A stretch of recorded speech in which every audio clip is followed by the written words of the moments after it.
আসসালামু আলাইকুম প্রিয় দর্শক।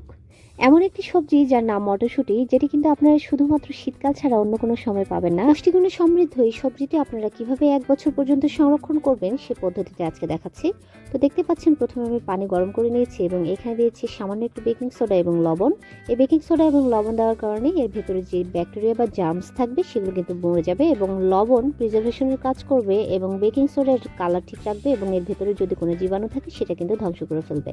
তো দেখতেই পাচ্ছেন, আমি এখানে 1 মিনিটের মতো এটা সেদ্ধ করে নিয়েছি। বলক উঠানো যাবে না, জাস্ট একটু হাত দিয়ে নেড়েচেড়ে সেদ্ধ করে নেবেন, তাহলেই হয়ে যাবে। দেখতেই পাচ্ছেন এটার কালার কিন্তু মাশাআল্লাহ অনেক সুন্দর আসছে।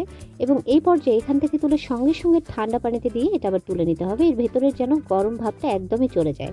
তারপর আমি এখানে পানি ঝরিয়ে রাখার জন্য রেখেছি, এবং আপনারা যে কোনো কিছুতে পানিটা ঝরিয়ে নেবেন। তারপর এখানে একটি সুতির কাপড় অথবা এরকম একটি কিচেন টাওয়ালের উপরে এগুলো ছড়িয়ে দিয়ে ভালোভাবে পানিটা শুকিয়ে নেবেন। এবং খেয়াল রাখবেন পানিটা যেন শুকে যায়, বেশিক্ষণ রাখতে যাবেন না, জাস্ট উপরে ফ্যানটা চালু করে দেবেন অথবা কোনো খোলা জায়গায় রাখবেন। রাখার পর এখানে যখন মটরশুঁটির গা থেকে পানিগুলো শুকিয়ে যাবে তখন কিন্তু এটা তুলতে হবে। দেখতে পাচ্ছেন আমার মটরশুঁটির যে বীজগুলো ছিল সেগুলো ভেতর থেকে কিন্তু একদম পানি ঝরে গেছে। অনেকের কাছে জিপলক ব্যাগ থাকে না, তো সেক্ষেত্রে আপনারা নতুন পলি ব্যাগ ইউজ করতে পারেন, এবং অবশ্য পলি ব্যাগটা ডাবল থাকতে হবে, তাছাড়া কিন্তু এটা নুয়ে যাবে বা নষ্ট হয়ে যাবে।